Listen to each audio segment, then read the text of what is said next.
This is the Monday, August 17th, 2015 episode of the History Author Show. Visit our iHeartRadio channel or subscribe on iTunes to enjoy a brand new episode every Monday morning. Standing alone, I saw Georgie Cone somewhere on Longacre Square.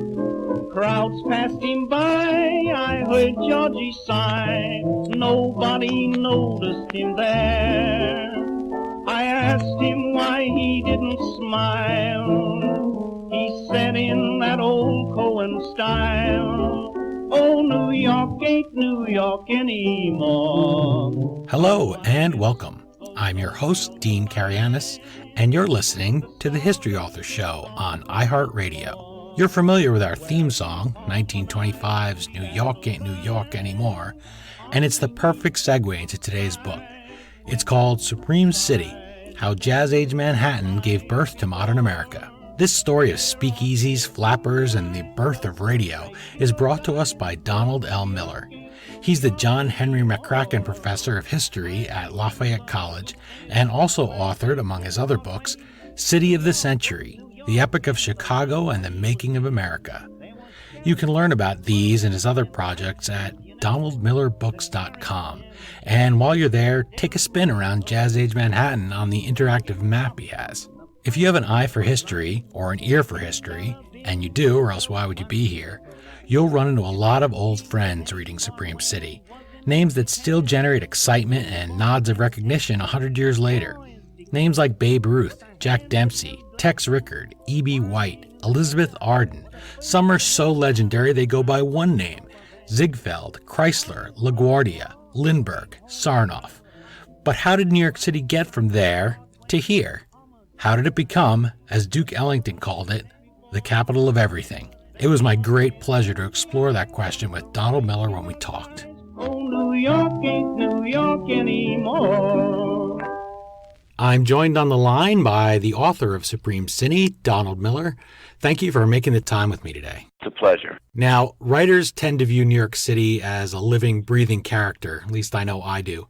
And so I wanted to know what you thought when you first felt that urge to write the book. Like, I was thinking about the cover of the book, and I loved it from when I saw that, and I felt like I would be letting Gotham City down if I didn't buy this book and put it on my shelf. And so that's what made me pick it up, and that made me wonder if something similar drove you to write it. It did. I know New York pretty well. I've lived around New York and taught right in the heart of New York at the Graduate Center near 42nd Street and 5th. And I found my way into this book, in the same way I did my Chicago book, by observing what my old mentor, Louis Mumford, said: vivendo decimus, by living we learn. Walking around the city and experiencing the buildings. And I wanted to find out more about the people behind the buildings, and oftentimes I did that by going into the lobby. I walked into the lobby, for example, of a building called the Channon Building, and it was spectacular. And I'd never heard of the guy who built it, Fred French. And then I remembered that, well, wait a minute, I remember a line from Don DeLillo's novel, Underworld, where he has two characters go into the lobby of the Fred French building, and the mother says to the daughter, "Who in the world is Fred French?" And I discovered he's the guy who threw up the first terrifically tall skyscraper north of 42nd Street. So finding out about these unknown people, people who are less known, Walter Chrysler, for example, everybody knows the Chrysler Building. People at Simon & Schuster, two or three of them didn't even know that there was a person called Walter Chrysler. They knew the Chrysler car, the Chrysler Building. Right. So, but, and again, the Irwin Channon, who built the Channon Building right across from Grand Central Terminal, you walk in there and the whole lobby is dedicated to this theme called City of Opportunity. And then I learned a little bit about Irwin Channon and wrote a chapter on him. And he was broke in 1919, a World War I vet, and living in Bensonhurst, and throwing up a house with his brother. They just got into the contracting business. And 9 years later, he's a multimillionaire, and the New Yorkers calling him master of the New York skyline. And this lobby is dedicated to that whole theme. How does a person like this, a son of Ukrainian immigrants, make it in a city like this? And so getting down on the ground and seeing it like that. And it's how I write my World War II books, from the GI's perspective, from the foxhole perspective. And I wanted to tell a story, too, about a New York that nobody knew about. I mean, I thought I knew what there was to be known about New York, all the important things. And what thrills me is when readers write in and say, I'm a born and bred New Yorker, read 100 books on New York, and I discovered a new New York in your book. I see these buildings in a new way. And that lights the light for me. I mean, that's exactly what I try to do in my book. That was great, the French building specifically. I mentioned in our first episode that I worked in the building next door, and I'd never looked up. And being a New Yorker, you don't look up. Someone's a tourist when they look up. My dad told me that when he took me to South Street Seaport. And when I was a kid, he said, you could tell you're all tourists because you're looking up. I was just told the same thing. Right, sure. There's a different world. And I looked out the window when I was at the building next door, and I said, my first reaction was, why did they bother? Which is a silly reaction. Who did they think would see this? And then I remembered, well, this was here before everything around it kind of dwarfed the Valley of Giants, as they called it, the Chrysler Building that's on the cover of the book and that you were talking about. And those really was the dawn of the skyscraper. It's like this adolescent city. I love that metaphor, growing in steel. It's a growth spurt in steel. Yeah, I mean, I dealt with another, what I call sudden city, in my book on Chicago, and mid-Manhattan is a sudden city. In 1917, there was no skyscraper north of 42nd Street, and yet after World War I, you had this sudden and spectacular building boom, and they're putting up a building every 57 seconds in Midtown.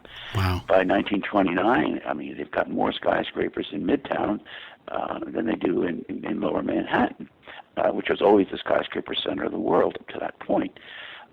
So this thing came out of nowhere, and Central Park was there, the Vanderbilt mansions, but as a commercial and center, as a skyscraper center, as a cultural center for the new kind of culture with jazz and radio and everything, that was born in Midtown. And so I try to tell the story of both the building boom, which starts with the completion of Grand Central Terminal. That's the real, keystone project of the area. And I try to tell the story of the cultural revolution that accompanied this construction and building boom. Yeah, I wanted to start on one corner, which I made a point to walk by yesterday, I guess just to make myself nostalgic and also mad. But it's the corner of 50th Street and 7th Avenue, where there's a TGI Fridays now, sort of pasted over the facade. It's like, to me, if you see somebody very dignified in their youth, and then all of a sudden you found them wearing an I'm with Stupid t-shirt, and you would say, why are you wearing that? They look so embarrassed. But that building was the Roxy Theater back in the day. It was a larger building, of course. It was grander. And so I wanted to ask you, what did the Roxy and its founders mean to the jazz age? Because you talk about it in the book. Yeah, I mean, Roxy Rotherfeld, I mean, he comes out of nowhere. He's the son of a shoemaker, Jewish shoemaker in Minnesota, a Marine Corps drill sergeant, stationed in China, goes back to New York, gets a job selling magazines in the Pennsylvania coal regions, and goes into a bar looking for a hot dog. He loved hot dogs and falls in love at his first sight with the bartender and the owner's daughter, and the owner says, well, you got to stay a while, if you're going to court my daughter. And he noticed that there was an empty room in the back, and they used it for parties, and it's a Slavic community, hard coal and all that, and Roxy turns it into his own movie theater. He walks to Scranton, Pennsylvania in the snow, gets 2 reels, puts them together, rents a projector, hangs a sheet, has someone play a piano, gets his chairs from the funeral home. That's a problem because if somebody dies, you don't have a movie that night.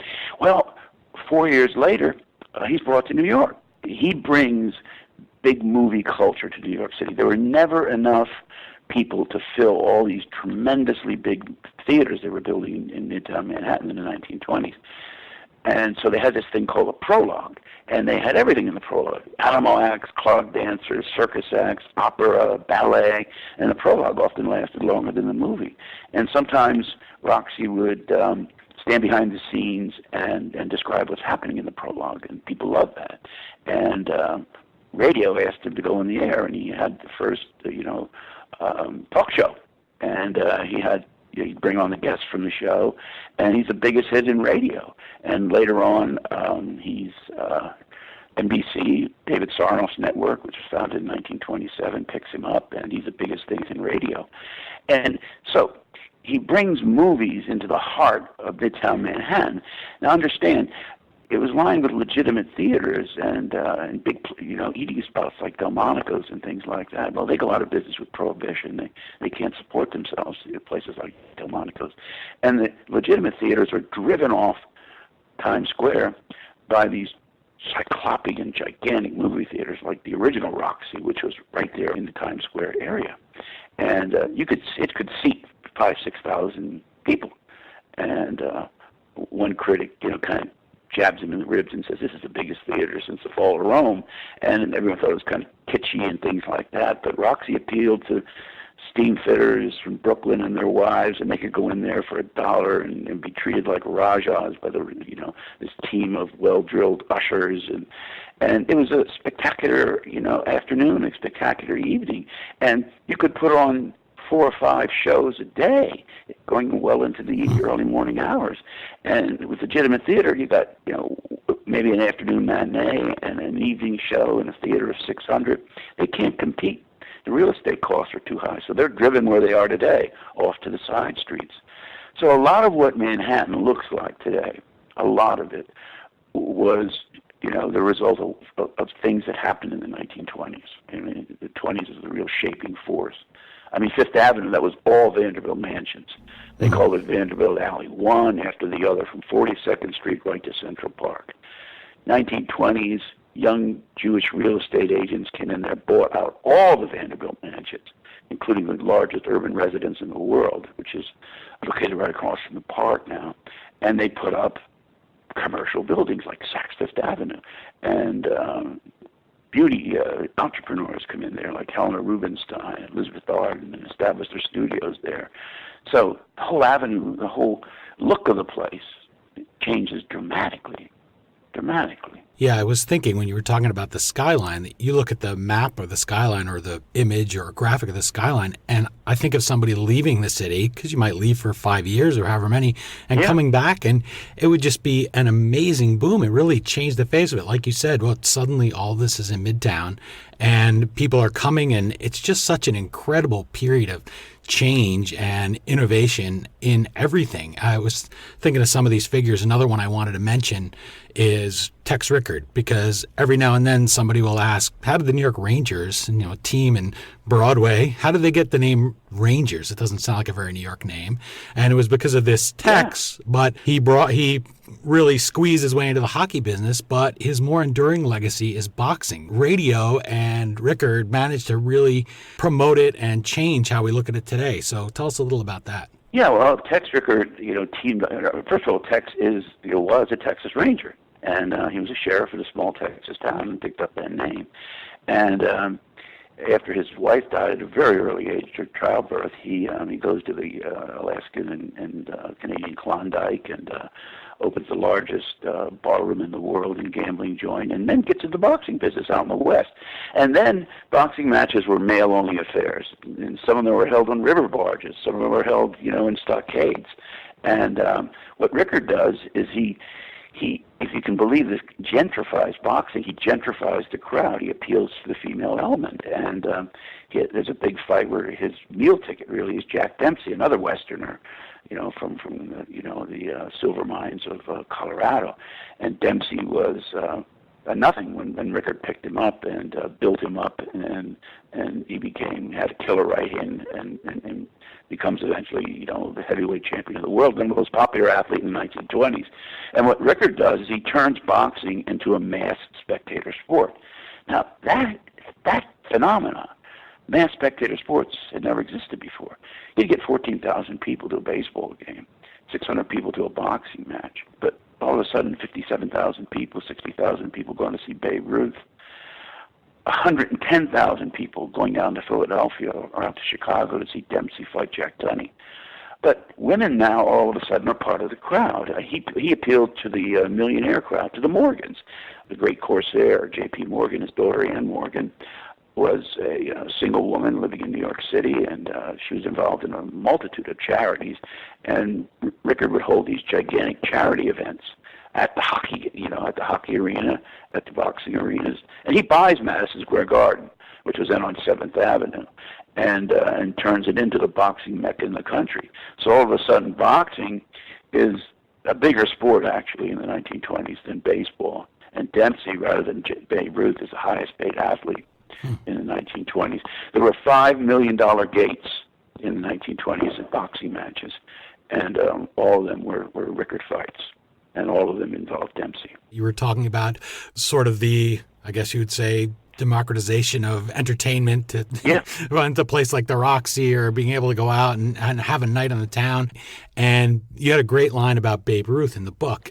You said that there were welders in Weehawken that could find better specimens of manhood by looking up from their beer.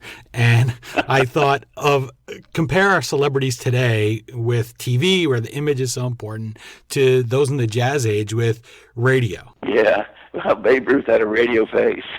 Yeah. And you didn't have to have that. Of course, there were newsreels and things like that, but that doesn't, all of a sudden, that doesn't matter that much. Although it starts to change with the advent of silent and then, sound movies, which are invented, of course, in New York City in 1927 as the first, talking movie. You talked about the democratization of culture. I mean, look at nightclubs. There are more places dispensing alcohol publicly in New York City, albeit against the law, during Prohibition than there are before Prohibition. And what happens is the nightclub replaces a saloon. And saloons were all male provinces. They didn't even have seats usually. They were stand-up places, and places you stop after work to have a so-called bracer. But with nightclubs, they're democratic. Women come. They come on without escorts. They come in groups. There you could meet a gangster, a baseball player, a businessman, That's great. I love that. A Babbitt from Minnesota. Anybody. It pays admission. It's open to you. And so on with baseball games, and so on with movie theaters. And New York sends this message out to the country that this is something new. I mean, you buy a radio set, you turn it on, and you're in Omaha, and you got New York. You got Duke Ellington playing from the Cotton Club on CBS radio. Yeah. And so the music of the country, the music of New York becomes the music of the country. Hot jazz, Ellington called it Negro folk music.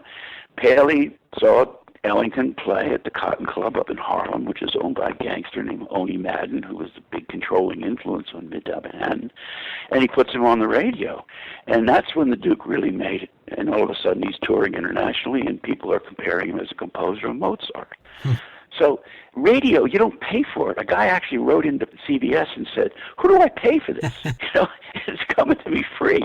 Music, sports, everything else, Dempsey tummy fights. I don't know. Well, it's an industry, the first industry in the history of the world paid for by advertising entirely. So it's a new world.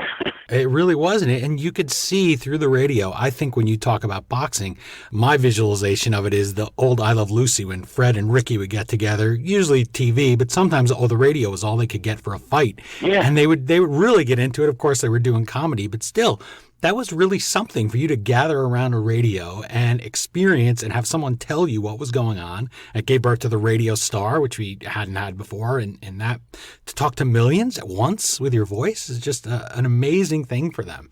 Yeah, it was. And the thing doesn't exist in 1917. I mean, there's radio on ship-to-shore communication.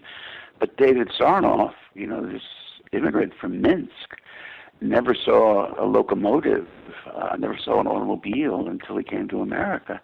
He arrives here around 1914, and by 1927 he has the largest radio network, a national network, NBC, in the world. And the next year, Bill Paley comes into town from Philadelphia playboy, came from a family that made a fortune in the cigar business, and he opened CBS, and hammer and tong, they're at it into the early 1960s. Television comes out of that. All the polling that's done on television, the rating systems, everything comes out of that. And then television's invented in 1927. It's postage stamp type pictures you're seeing, but there it is. And Sarnoff would later unveil television at the New York World's Fair in the late 1930s. New York's a tremendous center.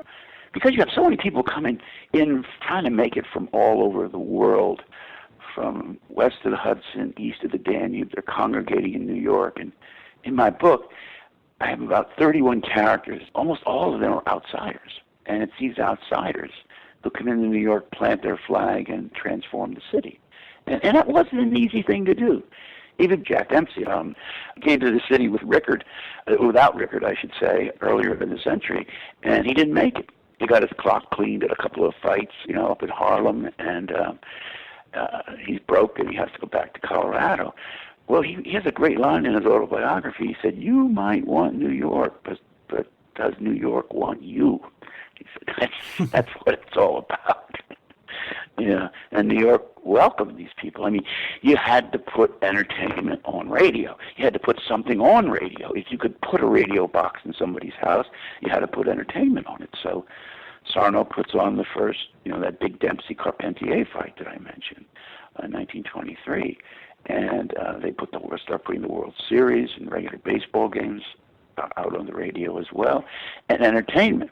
So there was all the entertainment in vaudeville, and or Tin Pan Alley, just off Times Square. So you get young acts, from there, like comedian Jack Benny, crooner Bing Crosby.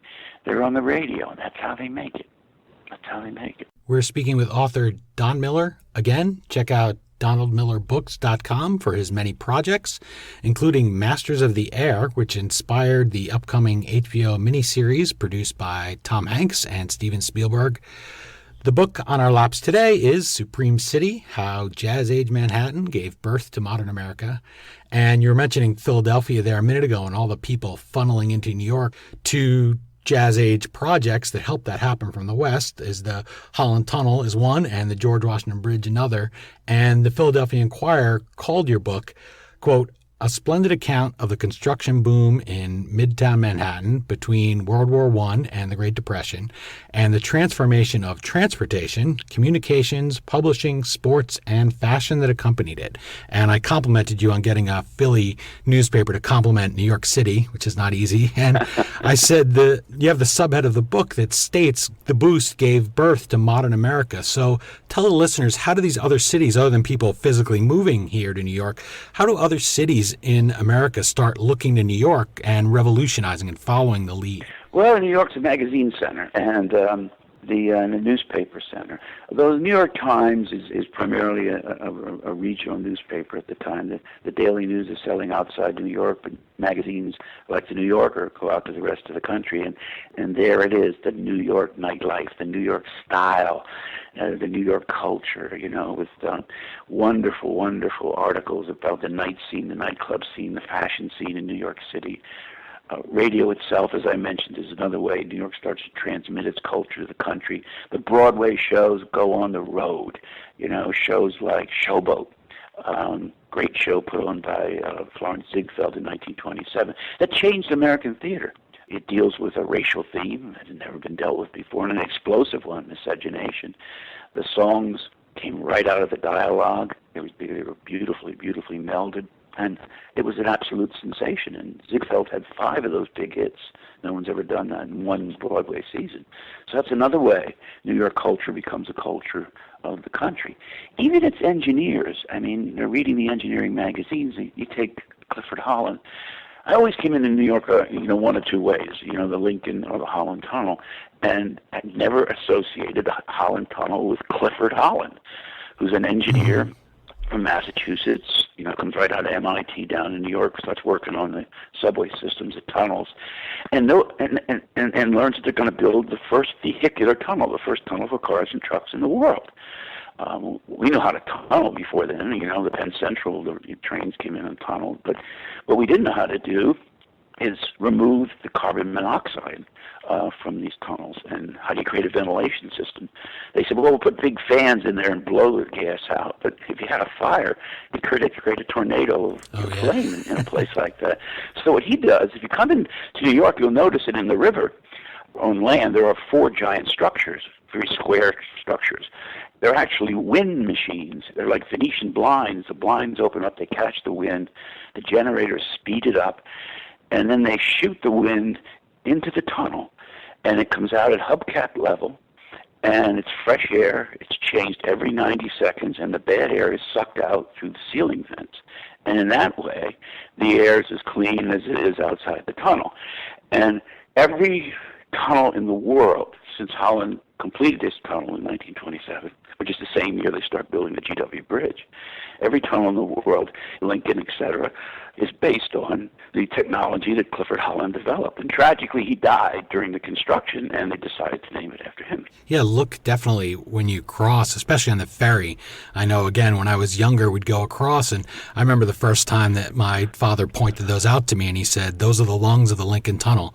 And that was something that always stuck in my head, and I always look for it. Again, it's so easy to miss. You wouldn't know what it was. Yeah. That was a great innovation at the time, and that was they solved so many amazing problems, by the way, like the sandhogs when they dug those Penn Station tubes you were talking about. Yeah.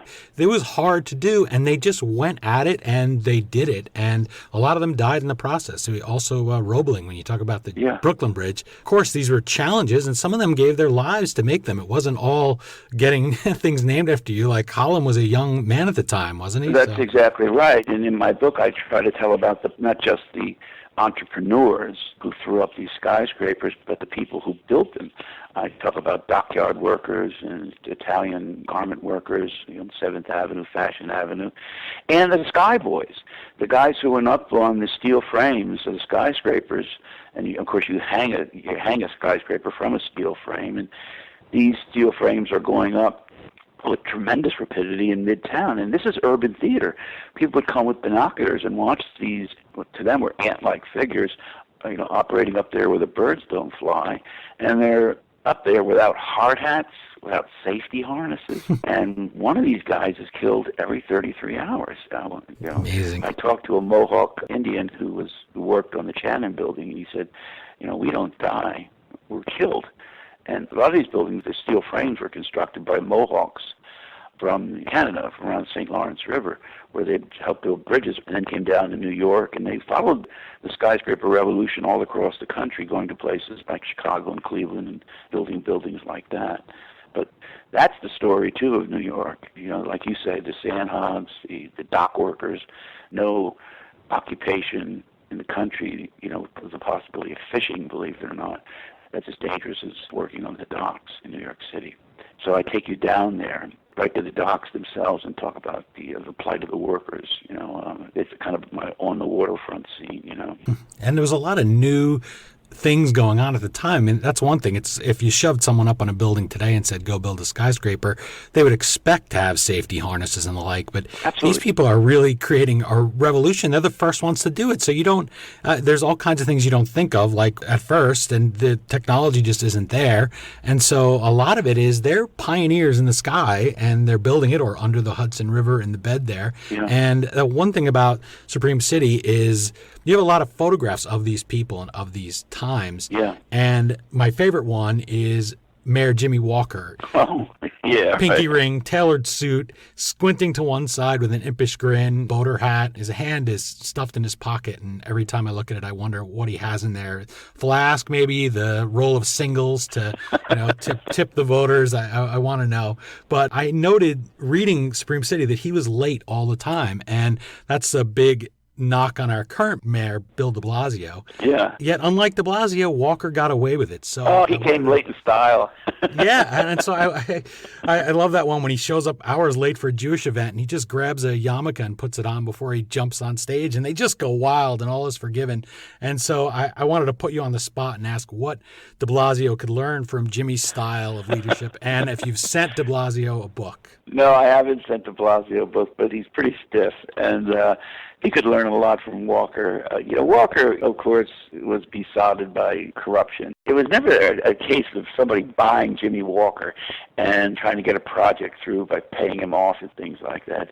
Millionaires gathered around him, and they supported his lifestyle, which was baccalaureate. I mean, he'd be in Miami 2 weeks here. He needed to be in Havana. He needed to go back to Ireland. With his wife, of course. With his wife, of course, and then he left his mistress for that time back in New York City.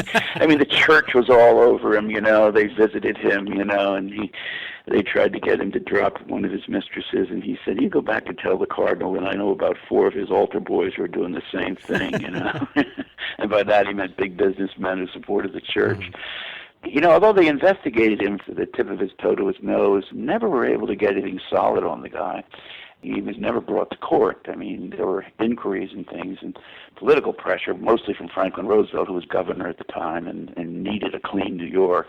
That kind of pressure pushed Jimmy Walker off the stage. But de Blasio could learn a little bit from that. By the way, the great line he made, I don't know if I guess I can use this here, when he came late for that thing and someone said, yarmulke next, and he said, So circumcision, right? Yeah, he said, well, what about circumcision? He said, no, madam, I prefer to wear it off, I'm glad you said it, because I wanted to, but I thought and he was so quick. Yeah. He claimed he read less than a dozen books in his lifetime and somehow got through law school, but he picked up everything through his ears. His aides would come in and they'd brief him, and then he'd go out. When he was a state senator in Albany, people would pack the galleries just to see Jimmy Walker perform. Theater magnates would go up there and say, if we had actors like this, we'd have better theater. He was fantastic. And he is the quintessence of New York. And he had a big soul. He really did. I mean, there's a lot of anecdotes about Walker, but what I hope I do in the book is turn the story of Walker into, I use some analysis rather than anecdotes. And if you look at what he did, he tried to end segregation in Tammany Hall. He brought women into the organization. He brought African Americans into the organization. He did a lot for the underprivileged in New York City, for people in Hell's Kitchen. He did a lot for people with mental problems and disabilities.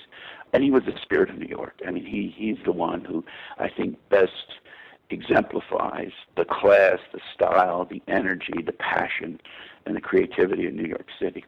He and the Chrysler Building. I love that building, Oh, I do too. It symbolizes New York style, its speed, its romantic excess, a big silver spire. That spire was in itself an innovation and a way to get ahead and sort of the spirit, something very much like Jimmy Walker would have had, hiding it inside so you could crank it up. Hiding it inside, Awesome. They have a sky race. Walter Chrysler wants to throw up the tallest building, tallest structure, taller than the Eiffel Tower in the world.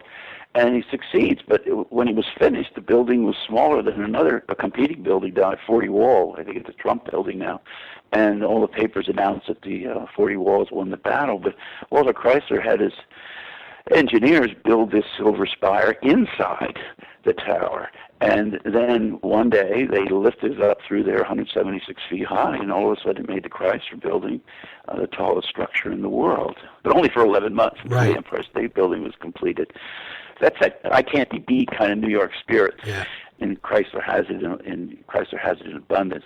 By the way, we were talking about lobbies and and people who made New York. I mean, you walk into the lobby of the Chrysler Building, look up, and there's a great mural, as you know, on the wall, and it's dedicated to the workers who built modern New York, and mostly to the workers who built the Chrysler Building. It's an Art Deco piece, and it's been recently cleaned. The lobby's rather spectacular, but look up there at Trumbull's, mural. It is really emblematic of Chrysler's concern, actually. I mean, he wasn't the greatest guy in the world. He was a little overpowering and things like that. But when his construction crews were at work, he was the first one who provided them with safety harnesses, mandated hard hats, mandated a number of safety precautions. And I think one guy maybe was killed in the construction of the Chrysler Building. Wow, that I did not know. Yeah. I wanted to mention another character or character type from this era, but I wanted to leave him sort of towards the end because I think the gangsters in Prohibition sort of can overtake the whole period, and you think it was gun battles on the street because we've all seen the movies. And some of the big names in your book, again, the book is full of these stars and moments of aha recognition, and it's like meeting them for the first time because you haven't gotten the whole story really until you read about them in Supreme City, the way that you've done it and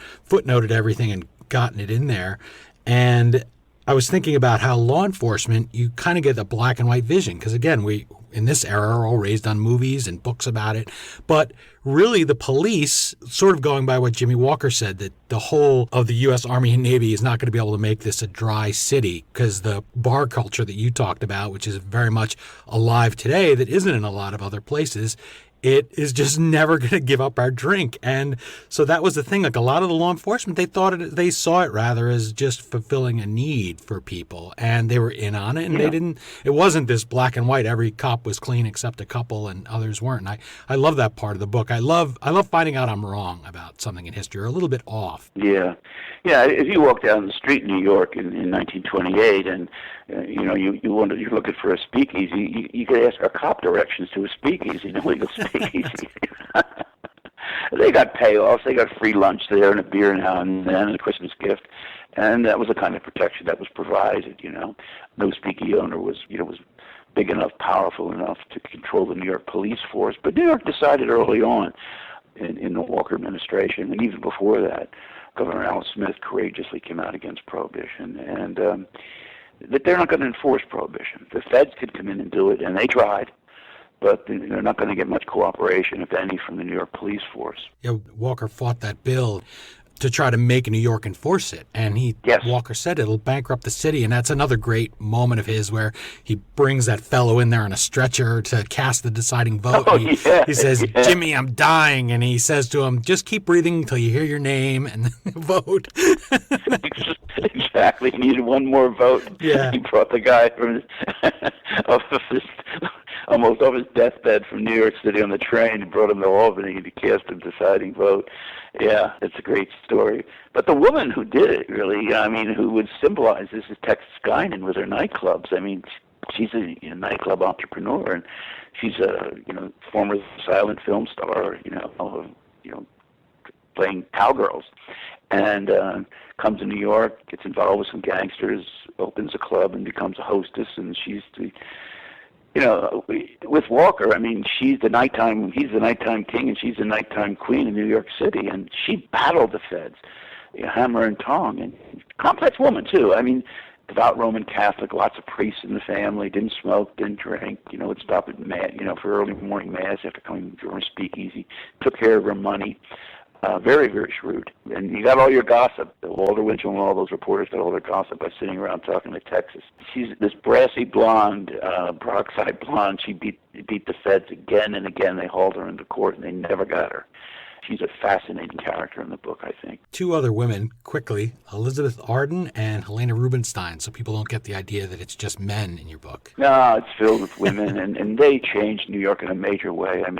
They invent the modern movie business.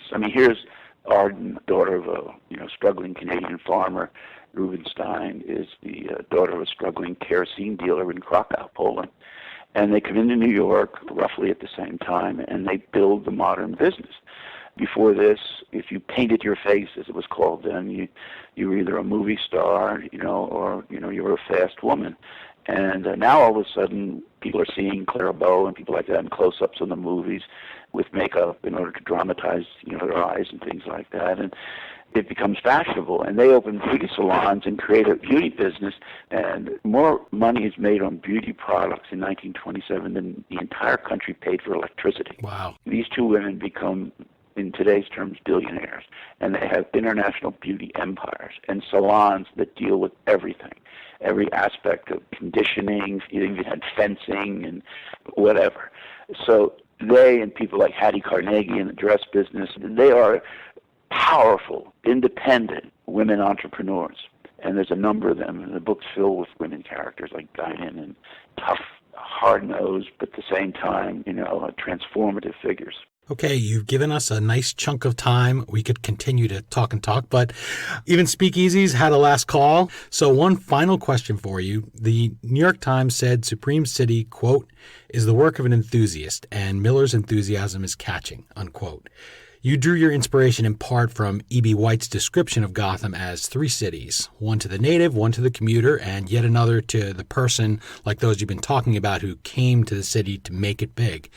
So what do you hope Supreme City gives to each of those three New Yorkers? Well, I hope all of them see the city in the way that people of the 20s saw. You have to remember this. If you describe New York as if characters know what's coming, the Depression, then the whole book is slanted in that way. All this excess and everything like that leads to the Depression. And they didn't know it. There's no such thing as a foreseeable future. It doesn't exist. The future isn't foreseeable. Everyone in the 20s, it was blue skies for them. One day of prosperity following another. And I try to get behind the eyes of New Yorker and have them see the city that way. And I think if you read the book first, you can walk around New York and see it, the way these people saw it as they built it. And remember that this thing just doesn't appear. It's built by human beings. There's flesh and blood in all those skyscrapers, and every one of those stones has a tongue, and every tongue tells a story. And so you can read back into the buildings to the men behind them, who put them up, and to the construction workers who threw up the steel frame, and so on. That's the kind of New York I want people to see. Because New York's a process. It's organic, and it's changing dramatically all the time. But the 20s really put its stamp on the city. And I think, as you point out beautifully, the cover of the book captures that, I think, very evocatively. New York City is a verb. Yes, yeah. And when I read this book and I saw the cover and I said, if you could see New York for the first time, I mean, think about it. Even if you are that New Yorker who's from here or commuted and saw it across the river from New Jersey like I did my whole life, think about seeing it for the first time. And that's really what this book does. And I want to thank you so much for writing it. And I didn't want to say it, but I think you can call yourself a New Yorker if you don't have a copy of Supreme City on your bookshelf. But I'm not so sure. I think you have to have it there to call yourself a New Yorker. So thank you. I appreciate that. Thank you very much for joining the History Author Show today. Thank you, Dean. It was wonderful. Again, the book is Supreme City, How Jazz Age Manhattan Gave Birth to Modern America. As always, you can find the link to purchase the book at our website, historyauthor.com. And we hope you will click through there. We get a few sips of bathtub gin every time you do. Again, I want to thank Don for joining us and for sharing the story of the Jazz Age with citizens and fans of all three New York cities. Remember to check him out and take that tour of Manhattan back in the day at donaldmillerbooks.com. Well, that's it for this week's installment of the History Author Show. I hope you'll join us next Monday morning when we publish another trip into the past here on iHeartRadio or wherever you're listening. And remember, if you do subscribe to us on iTunes, thank you. And if we could ask a little favor, take the time to leave a review for us and rate us. So, until next Monday morning, thanks so much for listening. And in honor of Supreme City, here's our theme song again from 1925. New York ain't New York anymore. Ain't it the truth? Happy reading, everybody. The boys won the war and came home from the fight. The last night on Broadway was almost his night. But ever since then, it's a different street. Gone are the places where the gang used to meet. We still call it Broadway, but what's in a name? Take it from Georgie, it isn't the same. On the east side, west side, things ain't like before. There are tears in the